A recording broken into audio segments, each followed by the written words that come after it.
Friend, welcome back to learning with ma'am channel. आज का जो सेशन है काफी इंपॉर्टेंट है क्योंकि आज हम देखेंगे फैट। अगर फैट की बात करें तो इसको लिपिड्स कहते हैं और इसी के अंतर्गत हम महत्वपूर्ण श्रृंखला को देखेंगे। इससे पहले हमने फैट से रिलेटेड यहाँ पे यूथ कंपटीशन टाइम की श्रृंखला को कंप्लीट कर लिया था। ये यूथ कंपटीशन टाइम की एग्जाम पॉइंटर है, यानी इसमें एग्जाम से रिलेटेड आपको महत्वपूर्ण पॉइंटों को देखने को मिलता है।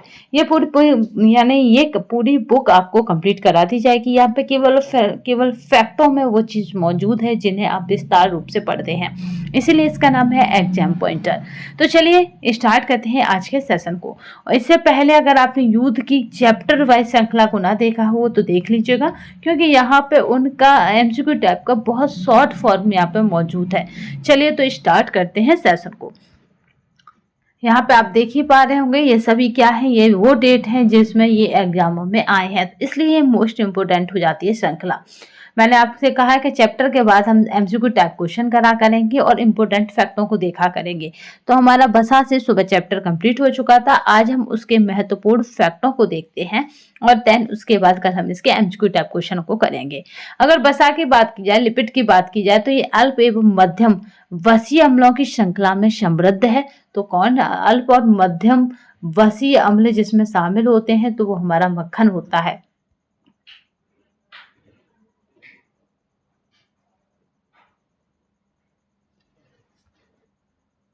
चलिए, वो हमारा क्या होता है? तो मक्खन होता है।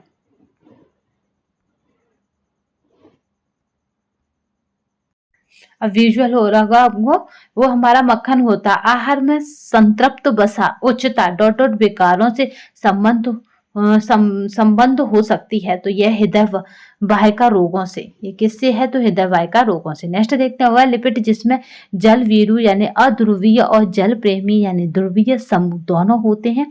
तो वो होता है यहाँ पे है विषमानुभूतिक।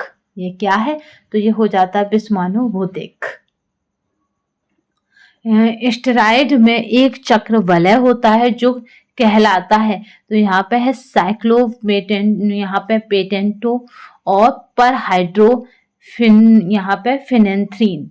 ठीक है, याद रखिएगा क्या कहलाता है? तो साइक्लो यहाँ पे पेटेनो और पर हाइड्रो और यहाँ पे फिनेंथीन कहलाता है। वसा अवशोषण की प्रावस्थाओं का व्यवस्थित क्रम है। वसा क्या है? अवशोषण की प्रावस्थाएं जो होती हैं उनका क्या है? व्यवस्थित क्रम है। पायसीकरण, यहाँ पे एस्ट्रीकरण, यहाँ पे कोशेल लेना यानी कोशेल लेना, इस तरह इसका व्यवस्थीकरण हो जाएगा। मैंने क्या कहा है? ये आए हुए क्वेश्चनों को, रिपीटेड क्वेश्चनों का यहाँ पे मोस्ट इंपोर्टेंट फैक्ट के रूप में है। देन इसके बाद क्या हो जाएगा इसका? तो ये हो जाएगा काइलोमाइक्रोन बनाना। तो ये किस में आया है? एक नजर देख लेते हैं। तो ये हमारा DSSB PGT में आया है।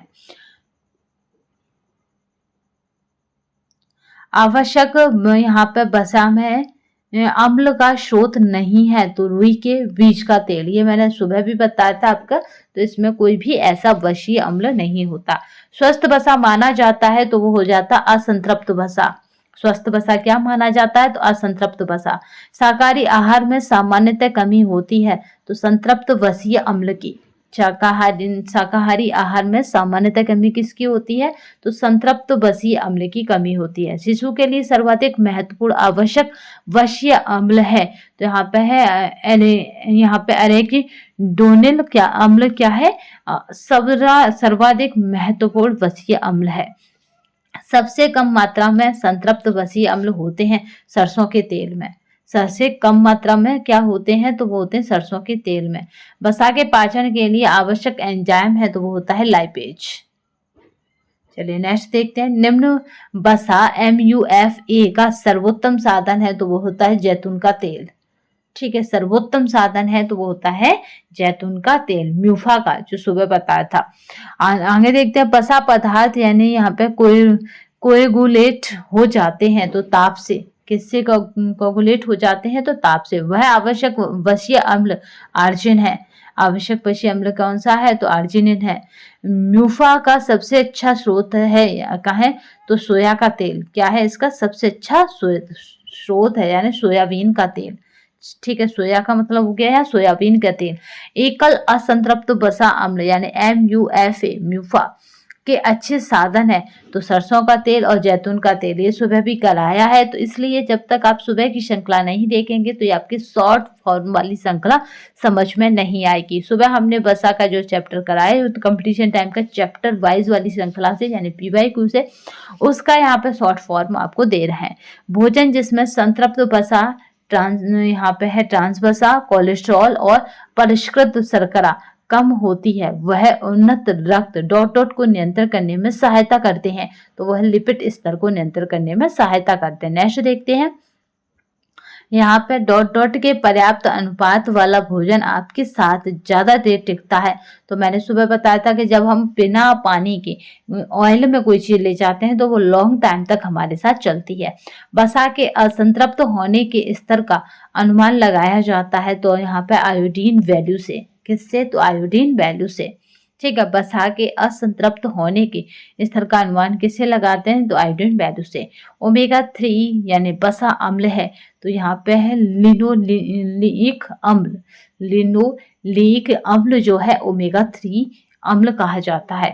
नेक्स्ट देखते हैं, यहाँ पे सीलियक बीमारी के रोगियों को दिया जाता है तो ग्लूटेन मुक्त आहार, क्या दिया जाता है, तो ग्लूटेन मुक्त आहार यानी GFD दिया जाता है।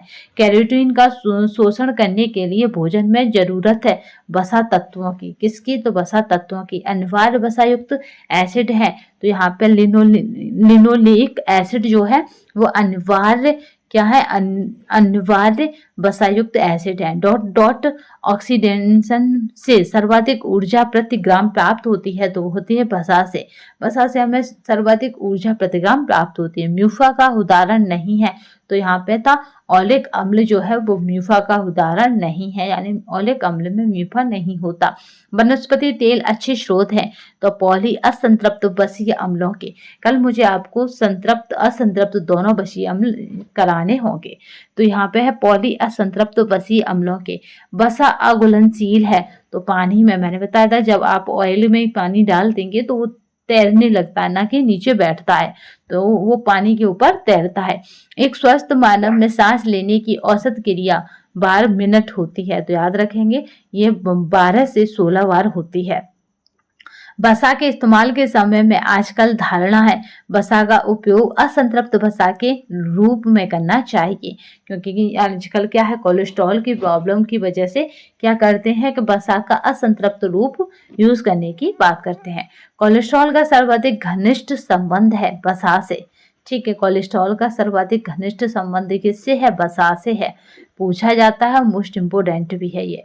रेशेदार खाद्य पदार्थ आवश्यक हैं तो रेशेदार खाद्य पदार्थ आवश्यक हैं सही पाचन के लिए।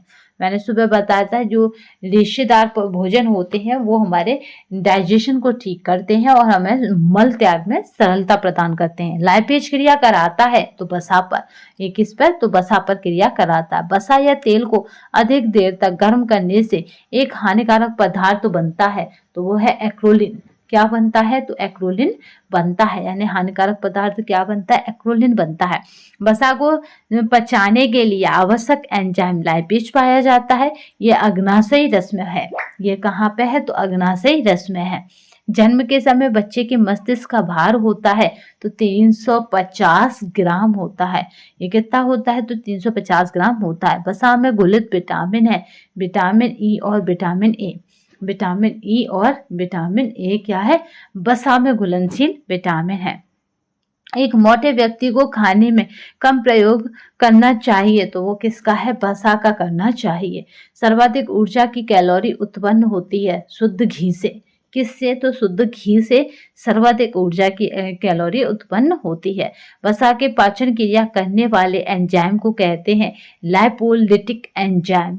वसा के पाचन क्रिया करने वाले एंजाइम को क्या कहा जाता है, तो यहाँ पे लाइपोलिटिक एंजाइम कहा जाता है। पित्त आवश्यक होते हैं वसा पाचन के लिए, किसके लिए, तो वसा के पचाने के लिए हमें पित्त की आवश्यकता होती है। फाइनोडर्मा रोग हो जाता है वसा की कमी से। फाइनोडर्मा रोग किसकी कमी से, तो वसा की कमी से हो जाता है। यहाँ पे देखते हैं नेक्स्ट देखते हैं, शरीर को सबसे अधिक ऊर्जा प्राप्त होती है, तो ये बसा से। किससे? तो बसा से सर्वाधिक ऊर्जा प्राप्त होती है। ठीक है, यहाँ पे याद रखिएगा, फाइनोडर्मा रोग हो जाता है बसा की कमी से। तो आज की श्रृंखला में हमने क्या देखा है? तो लिपिड यानी हमने वसा को देखा, वसा से बनने वाले महत्वपूर्ण फैक्टरों को देखा।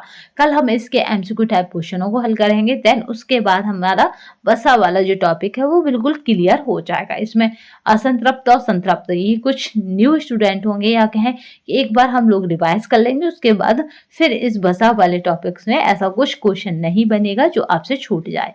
तो आज की श्रृंखला में बस इतना ही। नेक्स्ट सेशन में फिर मिलेंगे, तब तक के लिए धन्यवाद। वंदे मातरम।